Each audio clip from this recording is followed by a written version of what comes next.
Hey folks, Chris from Maple Street Guitars in Atlanta, Georgia here, and today we are taking a look at two of the iconic 12-string electric guitars. I have in my hands a 1966 Fender Electric XII, and we also have here a 1990 Rickenbacker 330 12. So we're going to take a look at both of these guitars a bit in depth, and of course we're going to take a listen to how they sound and how they compare. So strap in and let's see what these two guitars have to offer. So for today's video, we're going to be listening to both of these guitars through a Fender Tone Master Deluxe Reverb. That way I could get a nice range of some cleaner sounds as well as some dirtier stuff at a level that hopefully won't disturb the students and other customers here at the store. The 12-string electric guitar is a fairly uncommon thing. There aren't a lot of them made. It is a bit of a niche instrument, but you can't deny that it's made its way onto some classic recordings. Everything from the Beach Boys, Tom Petty, the Beatles, Led Zeppelin, the list can go on and on and on. I won't bore you with that side of things. We'd rather get into the fun. But of course, there have only been a few electric 12-string guitars. It's never really been the sort of thing that's caught on. So some of these are really held in high esteem. Of course, the Rickenbacker 12-string, an iconic guitar, and the Electric 12 is one that has kind of been more of a modern classic. It's a guitar that they only made for about 5 years, but it's one that has a lot of charm that I think some modern players may really, really like. So without further ado, let's look into both of these. So first up, we have this 1966 Fender Electric 12, and this is one that has admittedly been through a lot of work. This is really a player's grade kind of guitar. It's been refinished, as you can probably tell from this almost Olympic white burst kind of look that was done here. We have some non-original tuners. We think the neck on this one may have been sanded down a bit. It's not the easiest guitar to play. Both of these have very thin or narrow necks, which when you have 12 strings makes it a little tougher, but still a fun guitar to play with a lot of character. With this, you have kind of your standard Fender construction. It is a bolt-on neck, maple neck with an alder body. This one had a non-original block installed as a brass block for the string anchors there, which was apparently a fairly common mod to do back at this time. And one of the really interesting and notable things is we have the split single coil pickups here. So as you'll hear when I get into things, you know, some really nice jangle here. Surprisingly, the bridge pickup on this is really hot. I had to kind of restrain my right hand a little bit sometimes when I was switching to that to try and keep the levels all fairly uniform. But still a really cool guitar. You know, who can say no to that hockey stick headstock? So without further ado, let's take a listen to how it sounds.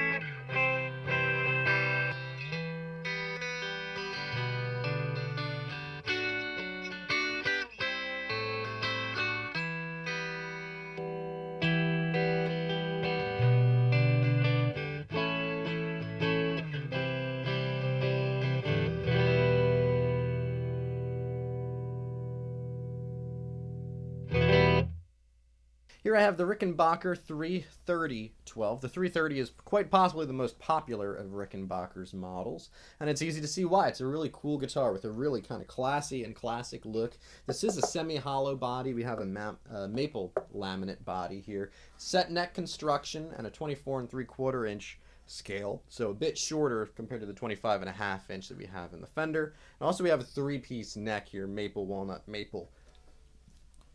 This model has the high gain single coil pickups as opposed to the classic toaster, but these still have a lot of that kind of Rickenbacker characteristic chime and everything and jangle that we all look for. This one you have your kind of basic, you know, individual volume and tone control layout with the pickups here. Also, this does have a blend switch, which I'm not going to touch. I'm just going to leave the kind of bass position in full when we go to the middle position here. So we have some slight differences in the electronics that I think are really cool and lend a bit of versatility. You know, with this having the three-way, but then that blend ability to really dial in how much of the neck pickup you want. With the 12-string, the Electric 12 from Fender, on the other hand, you have a 4-way switch. So this has your standard neck pickup, bridge pickup, but then it has the 2 pickups out of phase and the 2 pickups in phase together. So really quite a range of sound, and I think what you'll notice between the two is there are some general similarities. They both do that 12-string jangle, but really the pickups are quite a bit different. I found myself gravitating towards the neck pickup, for example, of the Electric 12, and more of the bridge pickup here on the Rickenbacker. So let me know what you think between those two. But without further ado, let's take a listen.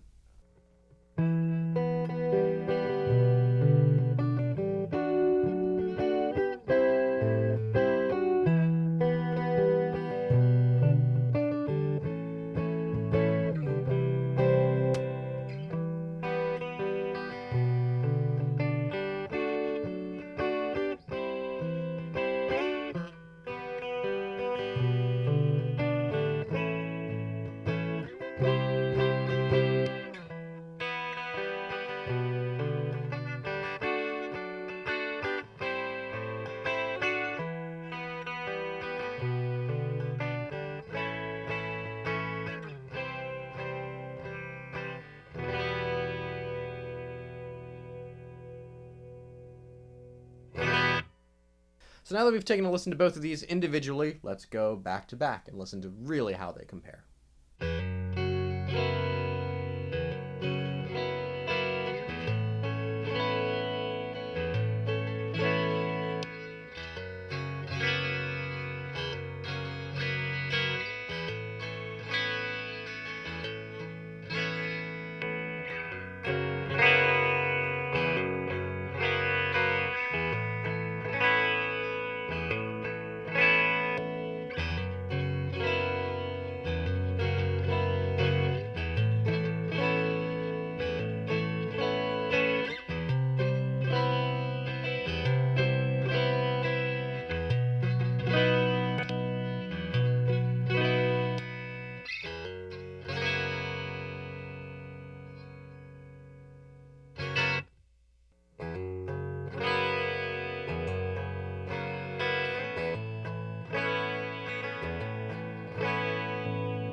One of the most notable things about a 12-string guitar is that characteristic shimmer that you get from the octave strings and the unison strings rubbing against each other. So I wanted to hear how these sounded with just a ton of effects on there. So I have the reverb almost maxed out on the amp, have some tremolo on, and we're going to listen to how these sound with a really kind of sparkly harmonic-driven part.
And lastly, it wouldn't be me if we didn't kick on a little overdrive. So I'm going to crank the amp a little bit more so we can hear how these sound in a more rocking sort of character, and how the 12 string can still work if you got some overdrive going on.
So that does it for today's look at two iconic electric 12-string guitars, the Rickenbacker 330-12 and the Fender Electric 12. So let us know in the comments below what you thought.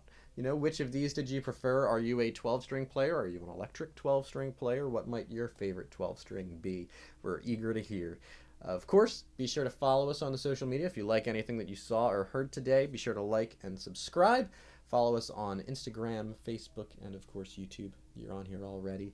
And of course, come on by and pop in sometime here in Atlanta, Georgia. So for Maple Street Guitars, until next time, I'm Chris. Cheers.